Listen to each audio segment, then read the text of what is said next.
প্ৰস্তুতি? প্ৰস্তুতিটো ভাৰত চৰকাৰ শিক্ষা মন্ত্ৰণালয় আৰু অসম চৰকাৰ সমগ্ৰ শিক্ষা অভিযানৰ আণ্ডাৰত এইবাৰ পঞ্চম ৰাউণ্ড গুণোৎসৱ আৰম্ভ হৈছে।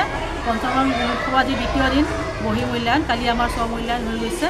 আজি বহী মূল্যায়নত আমাৰ সাগৰীজান মহাবিদ্যালয়ৰ সহযোগী অধ্যাপক আশ্ৰাফুল আলম চৌধুৰী ছাৰ আহিছে আৰু আমাৰ ছাত্ৰ ছাত্ৰী সঁহাৰি ভালেই পাইছোঁ, অভিভাৱকৰ সঁহাৰি ভালেই পাইছোঁ। বিদ্যালয় পৰিচালনা সমিতি, মাতৃগোট, স্থানীয় ব্যক্তিসকলৰ সঁহাৰি আমি খুবেই ভাল পাইছোঁ আৰু বাহিৰৰ যিসকল আমাৰ ৰাষ্ট্ৰৰ ছাৰ বাইদেউসকল আহিছে তেওঁলোকে আমাৰ ছাত্ৰ ছাত্ৰীসকলৰ সহযোগ কৰিছে।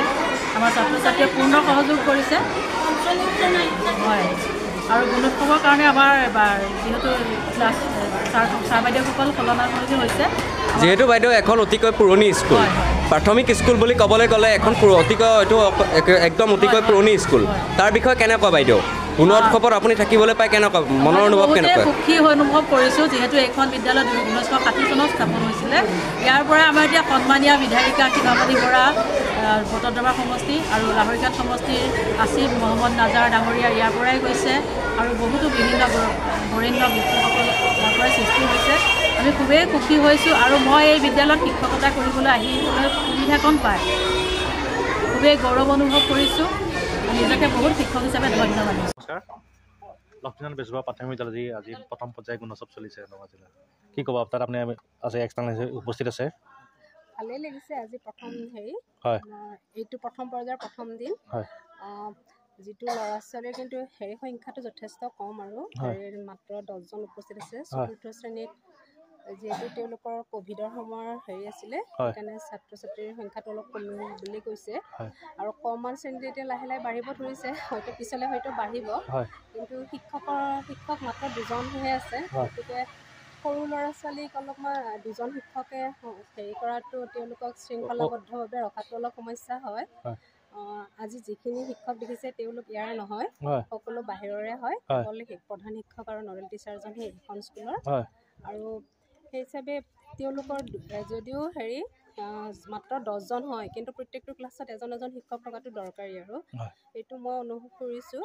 আৰু বাকী ল'ৰা ছোৱালীখিনিয়ে যিখিনি ৰিডিং স্কিল বা নিউমেৰি সেইখিনি তেওঁলোকে পাৰিছে আৰু ভৱিষ্যতলৈকে হয়তো এওঁলোক দুজনে যিখিনি কৰি আছে সেইটো যিখিনি চেষ্টা কৰি থাকিলে স্কুলখনৰ হয়তো সংখ্যাও বাঢ়িব আৰু ৰিজাল্ট পাতিও ভাল হ'ব আৰু ওচৰৰ পাজৰৰ তেওঁলোকৰ হ'ব আৰু সেইখিনি দায়িত্ব হ'ব কেনেকৈ সংখ্যাটো বঢ়াব পাৰি।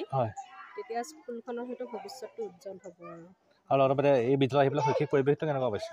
শৈক্ষিক পৰিৱেশ ঠিকেই পাইছোঁ, কাৰণ এনৰলমেণ্ট হিচাপে যিখিনি সুবিধা থাকিবলৈ গোটেইখিনি খেলা ধূলা বা শ্ৰেণীকক্ষত ছাত্ৰ ছাত্ৰীৰ অনুপাতে ডেস্ক বেঞ্চৰ এনেই সংখ্যাটো কম যদিও ছাত্ৰ ছাত্ৰীৰ হিচাপে ঠিকেই আছে আৰু হয়তো অলপমান থাকিলে ল'ৰা ছোৱালী অলপ মাতি বা থাকিলে অলপ খেলা ধূলা বেছি ভালকৈ কৰিব পাৰিলে হয়। কিন্তু এতিয়া খিনি শিকটো ইয়াৰ পিছত চৰকাৰে কেনেকুৱাকৈ ব্যৱস্থা গ্ৰহণ কৰে আৰু। ধন্যবাদ।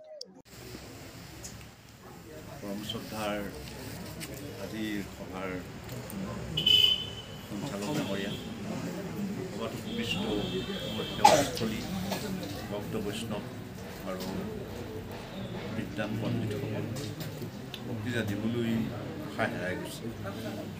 কথা হৈছে এইটোৱেই, পৃথিৱীত বহুত মানুহৰে জন্ম হয়, কিন্তু মানুহ হোৱাটো বৰ কঠিন কাম। গতিকে যোৱা সময়বোৰত 2023 চনটোত আমি দেখিছোঁ যে অসমৰ এমুঠিমান মানুহে অসমৰ ভাষা সাহিত্যক লুইতৰ পাৰৰ পৰা একেবাৰে সমগ্ৰ বিশ্বলৈ লৈ গৈছে। ক্ৰীড়া জগতো তেনেকৈ আমাৰ উন্নতি হৈছে, বিভিন্ন দিশত উন্নতি হৈছে, কিন্তু মানুহ মাত্ৰ এমুঠি।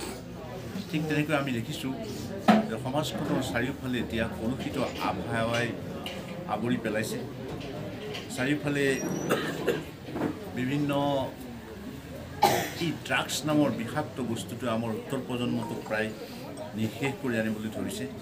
এই আশাহত সময়খিনিত মই এটা কথাই মাত্ৰ দেখিছোঁ যে যিসকল প্ৰকৃত বিদ্বান লোক, সেই বিদ্বান লোকসকলে সম্পূৰ্ণ জ্ঞানৰ দ্বাৰা নিজে সমাজৰ এজন আটাইতকৈ সৰুতকৈও সৰু হৈ মহাত্মা গান্ধীৰ দৰে একেবাৰে সহজ সৰল নিঃস্ব হৈ সমাজত যিসকলে কাম কৰিছে, সেইসকলৰ আদৰ্শ কিন্তু আমি সকলোৰে গ্ৰহণযোগ্য বুলি আমি ভাবিব লাগিব।